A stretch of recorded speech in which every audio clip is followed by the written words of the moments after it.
Nih, saya mendapatkan pagi-pagi telepon dari salah seorang, nggak usah sebutin ya, anggota Intel kah atau apa, yang jelas saya kan mantan anggota juga.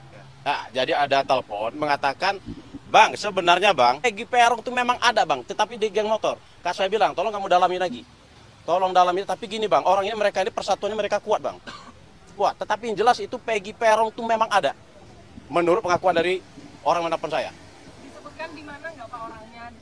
Ya ada di seputaran Cirebon itulah. Makanya saya bilang agar aparat ini mencari informasinya sebenarnya. Kita kan banyak intelijen kita, banyak loh. Bahkan saya pun sebenarnya kita siap, kita cari, ayo kita sama-sama. Jangan sampai saya bilang, jangan sampai orang yang tidak bersalah dihukum. Kasihan berulang kali saya bilang. Dan saya pun tidak ikhlas, kan saya sampaikan, saya tidak ikhlas yang ngebunuh itu berkeliaran, tidak ikhlas. Saya siap membantu juga kok. Dengan cara jaringan saya kan mungkin saya nggak mengatakan dari Intel atau dari mana, maka saya bilang karena background saya tentara ya mungkin saya adalah semangat Pak. dari Intel, Netizen juga siap Pak. Sebenarnya.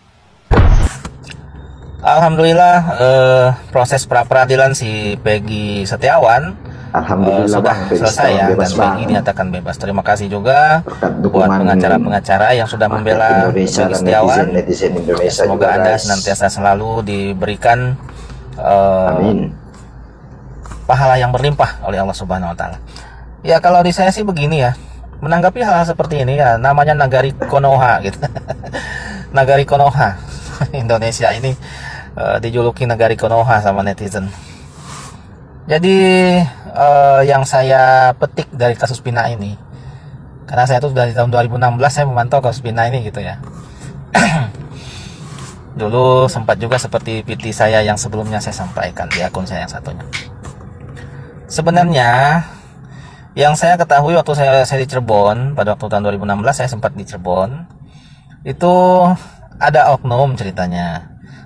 Oknum petinggi, kita katakan oknum petinggi ya, entah dari Polri, entah dari TNI, entah dari Kejaksaan atau siapapun gitu ya. Nah, intinya tahun 2016 itu ada oknum yang berkoordinasi dengan Bandar Bubuk, intinya begitu. Kemudian oknum ini berkoordinasi lagi kepada oknum kedua. Nah, oknum kedua berkoordinasi kepada sesama mereka, anggota-anggotanya, oknum keduanya, kemudian berkoordinasilah kembali ke oknum yang ketiga. Intinya begitu. Oknum yang ketiga kemudian mengembalikan permasalahan kepada oknum yang kedua. Lalu oknum yang kedua mempercayakan sebagai penghubung antara oknum yang pertama dan kedua di Cirebon, itu namanya Perong. Nah, Perong inilah sebenarnya sebagai oknum yang keempat, intinya seperti itu. Jadi Perong ini seorang preman pasar yang sangat ditakuti pada waktu itu. Perong gitu ya, dia juga kelompok geng motor. Nah, artinya si Perong ini mengetahui semua permasalahannya, siapa sebenarnya oknum pertama, oknum kedua, dan oknum ketiga dia tahu. Perong adalah saksi kunci dari kasus Bubuk. Nah, intinya begitu. Kemudian Perong juga memiliki permasalahan lain. Nah, memiliki permasalahan lain tentang kasus Pina. Perong terlibat pembunuhan kasus Pina. Nah, intinya begitu. Lalu kenapa oknum kedua itu banyak diam dan tidak begitu menggubris permasalahan? Perong adalah kaki tangan dari Bandar. Lalu Bandar seketika penyeludupan itu terbongkar di Pelabuhan Cirebon.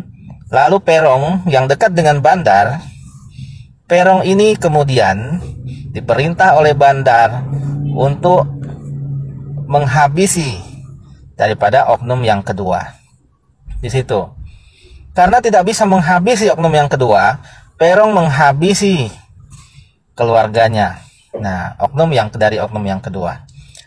Nah, oknum yang kedua bak makan buah si malakama saat ini, menangkap Perong, melibatkan banyak oknum kedua, dan nyawanya terancam.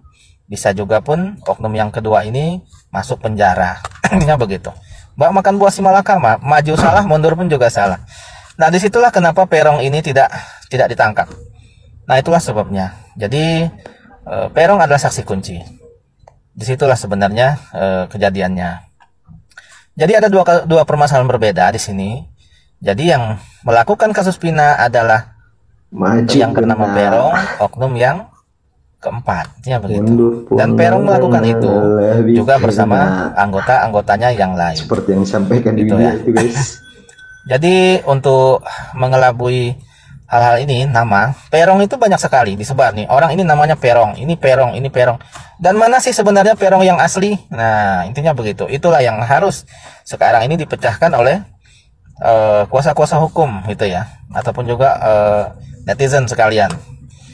Nah, itulah sebenarnya permasalahannya. Jadi itulah rangkaian permasalahan kasus Pina tersebut. Jadi tidak ada tuh begitu begini itu tidak. Jadi intinya oknum yang keempat sebagai oknum yang penghubung dari oknum kedua itu ya, dari oknum kedua ke Bandar.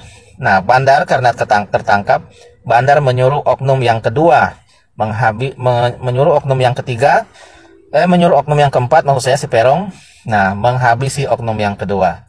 Tapi karena tidak dapat menghabisi oknum yang kedua, maka si Peron menghabisi keluarganya dan termasuk si Pina yang juga ikut ada pada waktu itu. Nah, itulah. Jadi itulah kejahatan si Peron. Jadi di sini tuh si Peron ketemu si Peron ini. Nah, itu dia. Sekarang pertanyaannya, apakah ada itu ya aparat penegak hukum ini yang bisa menemukan Peron ini siapa? Nah, intinya begitu. Ya mungkin disinilah nanti yang saya lihat dari apa yang saya adnakan, di situ yang saya lihat bahwa si Peron akan melakukan hal-hal yang setelah ini. Setelah kasus Peggy ini dibebaskan ya, ini ronde kedua sudah dimulai, gitu ya. Ya mudah-mudahan kasus Pina ini segera terbongkar, gitu ya. Itulah sebenarnya yang terjadi itu seperti itu di kasus Pina. Itu. Kenapa saya minta untuk diusut ulang? Karena banyak sekali kejanggalan-kejanggalan tentang kasus ini. Karena sudah terlalu lama, 2016, 8 tahun berlalu, dan pada saat itu pengusutan tidak ada yang memantau seperti ini setelah film Vina sebelum 7 hari. Walaupun tidak semua cerita di dalam film itu bisa dijadikan landasan hukum, yang kita takutkan adalah tersangka-tersangka yang nama-namanya fiktif. Dan atas pengakuan dari Bapak Rizky Rudiana, Ibtu Rudiana, Kapolsek Cirebon, itu bagus, tapi mohon maaf Pak, di sini kita turut berduka cita dan prihatin. Itu kenapa kita mengungkapkan kasus ini dengan sebenar-benarnya, ya. Tidak ingin ada intimidasi dari manapun.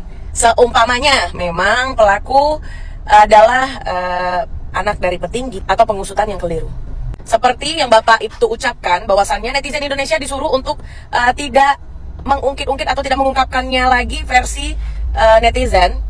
Menurut saya itu nggak bisa terjadi Pak, ya, karena ini sudah melibatkan banyak orang yang menonton dan menyaksikan kasus ini. Di sini kita berbicara untuk keadilan Vina dan keluarga Vina yang tak ingin dibungkam, yang tak ingin diam-diam saja, yang meminta bantuan seluruh masyarakat Indonesia untuk mengungkapkan kasus ini. Maka saya meminta semoga kasus ini diusut ulang agar benar-benar jelas, terperhatikan, dan akurat. Terima kasih.